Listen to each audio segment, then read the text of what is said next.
Hello viewers, আসসালামু আলাইকুম। Welcome back to my channel Mukta's kitchen. আজকে আমি আপনাদের সাথে খুবই সহজ ও সুস্বাদুভাবে মগজ ভুনা শেয়ার করব।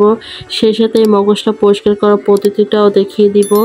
এই মগজ ভুনাটা সাদা ভাত, পোলাও, রুটি, পরোটা যে কোনোর সাথে আপনারা পরিবেশন করে নিতে পারবেন। তো বন্ধুরা, আশা করছি আমার আজকের এই রেসিপিটি আপনাদের কাছে ভালো লাগবে। রেসিপি ভালো লাগলে অবশ্যই একটি লাইক দিয়ে সম্পূর্ণ ভিডিওটি দেখে নেবেন। আজকে মগজ ভুনাটার জন্য এখানে আমি গরুর মগজ নিয়েছি।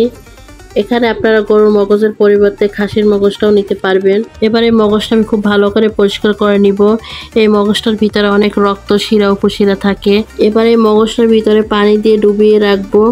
এর ফলে মগজের ভিতরে যে এক্সট্রা রক্ত আছে সেগুলো বের হয়ে আসবে। এটা এভাবে আমি 30 মিনিটের জন্য ভিজিয়ে রাখবো। 30 মিনিট পর আমি ফিরে আসলাম।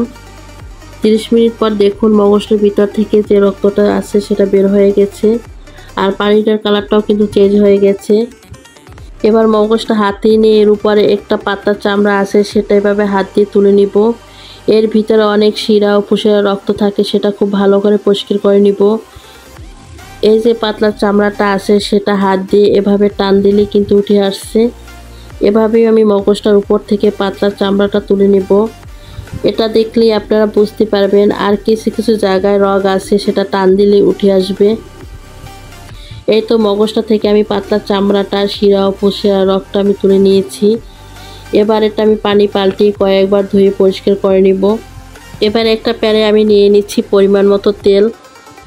তেলটা গরম হলে দিয়ে দিচ্ছি আমি 3টা এলাচ। এবার দিয়ে দিচ্ছি আমি 3-4 টুকরো দারচিনি, দিয়ে দিচ্ছি একটা তেজপাতা। এখন দিয়ে দিচ্ছি 2টা লবঙ্গ আর 2টা গোলমরিচ। এখন এই গোটা গরম মশলাটাকে একটু হালকাভাবে ভেজে নিচ্ছি। হালকাভাবে ভেজে নিয়ে এখন এখানে দিয়ে দিচ্ছি আমি 1 কাপ পেঁয়াজ কুচি। এই মগজ ভুনাটায় পেঁয়াজ কুচি আর তেলের পরিমাণটা একটু বেশি দিবেন, তাহলে কিন্তু এটা খেতে বেশি ভালো লাগবে। এই পেঁয়াজ কুচিটা এখন আমি হালকা করে ভেজে নেব। পেঁয়াজটা ব্রাউন কালার করে ভেজে নেওয়ার কোনো দরকার নেই, হালকা সফট নরম করে ভেজে নিলেই হয়ে যাবে। এখন এখানে দিয়ে দিচ্ছি 3-4টা কাঁচামরিচ, আর কাঁচামরিচটা আমি মাঝখান দিয়ে কেটে তারপর দিয়ে দিচ্ছি। কাঁচামরিচটা দিয়ে আমি পেঁয়াজের সাথে খুব ভালো করে ভেজে নিচ্ছি। পেঁয়াজটা আমি হালকা নরম সফট করে ভেজে নিয়েছি। এখন এখানে দিয়ে দিচ্ছি আমি 1 চামচ রসুন বাটা আর 1/2 চামচ আদা বাটা। এবার রসুন আদাটা আমি পেঁয়াজ কুচির সাথে খুব ভালো করে ভেজে নিব। রসুন আদাটা ভালো করে ভেজে নিতে হবে যেন এর ভিতরে যে কাঁচা গন্ধটা সেটা চলে যায়। তো আদা রসুনটা আমি খুব ভালো করে ভেজে নিয়েছি। এবার এখানে দিয়ে দিচ্ছি আমি সামান্য পরিমাণ পানি, কারণ এখানে এখন আমি গুঁড়ো মশলা অ্যাড করব, সেই জন্য এখানে আমি পানিটা দিয়ে নিয়েছি যাতে গুঁড়ো মশলাটা না পুড়ে যায়। প্রথমে এখানে দিয়ে দিচ্ছি আমি স্বাদ মতো লবণ। এবার দিয়ে দিচ্ছি আমি 1/2 চামচ হলুদ গুঁড়া। এখন দিয়ে দিচ্ছি আমি 1/2 চামচ মরিচের গুঁড়া। আর ঝালটা এখানে বুঝে দিতে হবে, যেহেতু এখানে কাঁচামরিচটা দিয়েছি সেই জন্য এখানে ঝালটা আপনারা বুঝে দিবেন। এবার দিয়ে দিচ্ছি আমি 1/2 চামচ জিরার গুঁড়া। এখন দিয়ে দিচ্ছি আমি 1/2 চামচ ধনিয়ার গুঁড়া। এবার সব মশলাগুলো আমি নেড়ে ছেড়ে মিশিয়ে নিব। মশলাটা খুব ভালো করে মিশিয়ে নিয়ে এখন এটা খুব ভালো করে কষিয়ে নিব। এই মশলাটা আপনারা যত ভালোভাবে কষাবেন এটা খেতে কিন্তু ততই ভালো লাগবে। তো মশলাটা আমি খুব ভালো করে কষিয়ে নিয়েছি। মশলাটা থেকে যখন দেখবেন তেলটা ছেড়ে আসছে তখন বুঝতে হবে মশলাটা খুব ভালো করে কষানো হয়ে গেছে। এখন এর ভিতরে দিয়ে দিচ্ছি আমি মগজটা। এই মগজটা আমি অফ ক্যামেরায় ছোট ছোট টুকরো করে কেটে নিয়েছি। মশলার সাথে এখন ভালো করে মিশিয়ে নিচ্ছি। মশলার সাথে খুব ভালো করে মিশিয়ে নিয়ে এটা এখন আমি মশলার সাথে কষিয়ে নিয়েছি। মশলার সাথে খুব ভালো করে কষিয়ে নিয়ে এখন এখানে আমি পানি অ্যাড করব। এখন এখানে আমি 1 কাপ পরিমাণ পানি দিচ্ছি। এখানে খুব বেশি পানি দেওয়ার দরকার নেই, কারণ খুব অল্পতেই এই মগজটা কিন্তু সিদ্ধ হয়ে যাবে।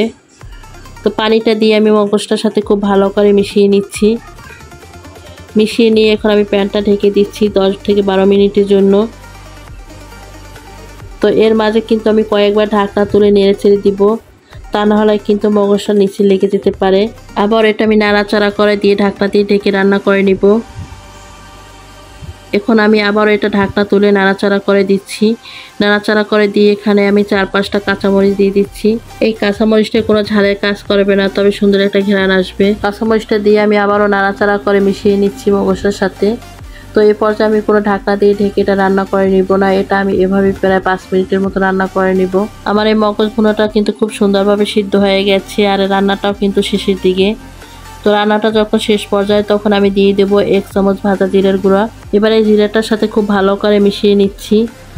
এবারে মগজ ভুনাটা থেকে তেলটা বের না হওয়া পর্যন্ত আমি এভাবে রান্না করে নিব। আমার এই রান্নাটা কিন্তু হয়ে গেছে, আর মগজটা থেকে তেলটা বের হয়ে কিন্তু মগজটা ভাজা ভাজা হয়ে গেছে। মগজ ভুনাটা এই পর্যায়ে আমি নামিয়ে নেব, এর থেকে বেশি আমি ভাজা ভাজা করব না। আমার এই মগজ রান্নাটা কিন্তু পারফেক্টভাবে হয়ে গেছে, এখন এটা আমি নামিয়ে নেব। আপনারা এভাবে একবার মগজ ভুনাটা খেয়ে দেখবেন, এটা খেতে কিন্তু খুবই ভালো লাগে। মগজ ভুনাটা আপনারা গরম গরম থাকা অবস্থাতেই পরিবেশন করবেন, তাহলে কিন্তু এটা খেতে বেশি টেস্টি হবে। এই মগজ ভুনাটা সাদা ভাত, পোলাও, রুটি, পরোটার সাথে পরিবেশন করবেন, এটা খেতে কিন্তু খুবই ভালো লাগে। তো বন্ধুরা, আমার আজকের এই মগজ ভুনাটা আপনাদের কাছে কেমন লেগেছে সেটা অবশ্যই আমাকে কমেন্ট করে জানাবেন। আর আমার এই রেসিপিটি যদি কোনো অংশে আপনাদের কাছে এতটুকু ভালো লেগে থাকে তাহলে অবশ্যই লাইক শেয়ার করে দিবেন। আমার চ্যানেলটি যদি সাবস্ক্রাইব করা না থাকে তাহলে অবশ্যই সাবস্ক্রাইব করে আমার পাশেই থেকে যাবেন। তো বন্ধুরা, আজকে এ পর্যন্তই। সবাই ভালো থাকবেন, সুস্থ থাকবেন, সবাই সবার জন্য দোয়া করবেন। আল্লাহ হাফেজ।